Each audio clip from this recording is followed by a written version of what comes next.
Hello everyone, welcome to this video lecture. और इस video में आज आपके साथ हम डिस्कस करेंगे जैसे आपके जेके एसएसबी जेई सिविल का एग्जाम आ रहा है और एक ही वीक आपके पास रिमेनिंग है। तो इस लास्ट वीक के लिए हम क्या स्ट्रेटजी जो है आपके साथ डिस्कस करेंगे कि आपको हम कैसे कुछ एमसीक्यू टाइप्स में आपको प्रीवियस ईयर क्वेश्चन प्रोवाइड करेंगे। वो जेके एसएसबी के भी होंगे, एसएससी के भी होंगे और किसी दूसरे स्टेट्स एई जेई एग्जाम्स के भी आपको उसमें इंक्लूड करके हम प्रोवाइड करेंगे। तो बेसिकली आपके पास देखो, ये मेन सब्जेक्ट है आपके पास। सबसे पहले आता है आपके पास पर्ड सीपीएम बोल दो इसको, ठीक है, कंस्ट्रक्शन के रिलेटेड होगा।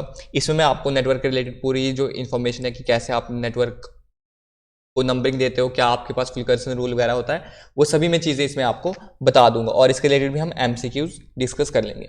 उसके बाद आता है आपके पास फ्लूइड मैकेनिक्स। फ्लूइड मैकेनिक्स के भी बेसिस पे आपके पास जैसे आपके पास फ्लो थ्रो पाइप्स के न्यूमेरिकल आपको प्रोवाइड कर दिएंगे। उसके बेसिक कंसेप्ट हो गया कि आपके पास जो फ्रिक्शन फैक्टर हो गया, फ्रिक्शन कोफिशिएंट, उसका फॉर्मूला आपके पास क्या होता है। अब ये आपके पास क्वेश्चन आता है हाइड्रोलिक। हाइड्रोलिक में आपके पास कुछ नहीं होता है, इसमें आता है आपके पास ओपन चैनल फ्लो।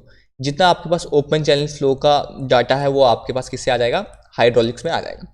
उसके बाद आ जाता है हाईवे इंजीनियरिंग। हाईवे इंजीनियरिंग को बोल दो या आप ट्रांसपोर्टेशन इंजीनियरिंग बोल दो। ये आपके पास बहुत ईजी सब्जेक्ट है और इसकी वेटेज भी अच्छी है 10 मार्क्स की। तो इसके हम अच्छे से न्यूमेरिकल कर लेंगे, 50 to 60 न्यूमेरिकल में इसके आपको प्रोवाइड कर लूँगा, जिससे आपको पूरा हाईवे इंजीनियरिंग का आपको इंस्टेंट पे रिवीजन भी हो जाएगा आपका और आपको आइडियाज़ भी आ जाएंगे कि किस तरह के क्वेश्चन जो है वो पूछे जा रहे हैं। Irrigation engineering. इरिगेशन इंजीनियरिंग भी आपके पास बहुत इजी है। ड्यू टू डेल्टा का एक आपके पास न्यूमेरिकल आएगा या उसके रिलेटेड फॉर्मूला आपको पूछ देगा।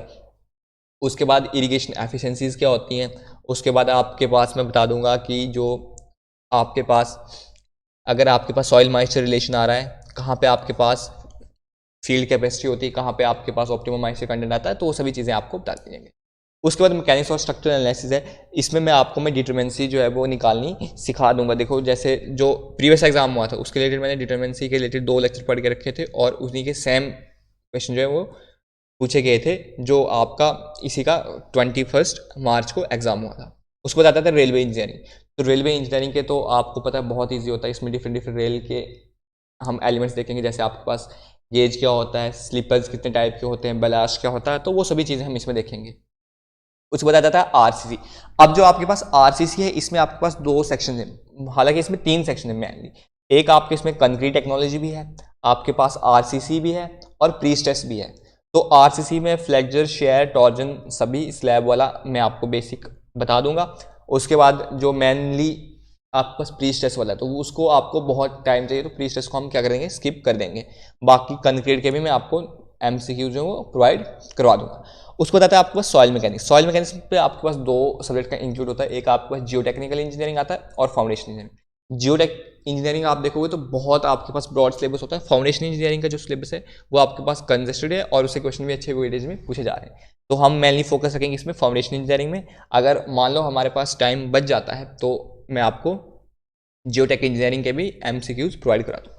उसको बताता है सब्जेक्ट सर्वेइंग। सर्वेइंग आपके पास 10 नंबर का है और आपके पास बेसिक है। आपको बस हाइट एंड डिस्टेंस, जो ट्रिग्नोमेट्री और हाइट एंड डिस्टेंस को थोड़ा आइडिया आना चाहिए, आपके पास सर्वेइंग के क्वेश्चंस इजीली बन जाते हैं। उसको बताते हैं water supply and waste water engineering. ये तो आपका सब्जेक्ट बहुत ऐसे तो एनवायरमेंट सब्जेक्ट बोल दो इसको, और बट इसमें सब सब्जेक्ट बहुत है। इसमें आपको सॉलिड वेस्ट मैनेजमेंट भी पढ़ना है, वाटर ट्रीटमेंट भी पढ़ना है, एयर एंड नॉइस पोल्यूशन भी पढ़ना है, तो सभी टाइप के करने हैं।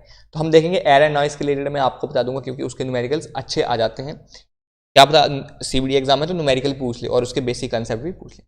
देखो जैसे आपके पास सर्वेइंग का है तो 10 मार्क्स आपके पास सर्वेइंग है, तो इजी सब्जेक्ट है। आप अच्छे से थोड़ा एक टाइप का आप मान लो कि अगर आपने बेसिक थोड़ा थोड़ा कंसेप्ट पढ़ रखे हैं इसके और एक बार एमसीक्यू सेशन देखोगे तो आपका सर्वे अच्छे से कवर हो जाएगा।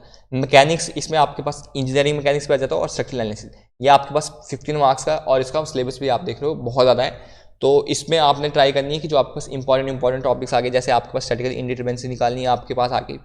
उसके बाद डिफ्लेक्शन के कंसेप्ट आते हैं कि आपके पास अगर फिक्स एंड हो रखा है तो डिफ्लेक्शन कितनी होगी और फिक्स एंड मूवमेंट कैसे निकालते हैं, वो सभी चीज़ें आपको स्ट्रक्चरल एनालिसिस में बताती हैं। अब आरसीसी में कंक्रीट टेक्नोलॉजी मैंने बता दी, वाटर सीमेंट रेशियो क्या होता है, वर्केबिलिटी ऑफ कंक्रीट क्या होता है, ये सभी चीज़ें आपके पास किस में आ जाएंगी, आरसीसी में आएंगी। उसके बाद आपको जैसे फॉर्मूला पूछ देगा कि आपके पास बता दो फ्लेक्चर केस में फॉर्मूला क्या होता है, 0.36 FCK BXU। न्यूट्रल एक्स में न्यूट्रल एक्स कैलकुलेट करने का यही फॉर्मूला आता है। तो इस तरह के फॉर्मूले आपको पूछे जा सकते हैं, या आपको पूछ लेगा कि फैक्टर ऑफ सेफ्टी कितना होता है, पार्शियल फैक्टर ऑफ सेफ्टी या फैक्टर ऑफ सेफ्टी आपको पूछ लेगा।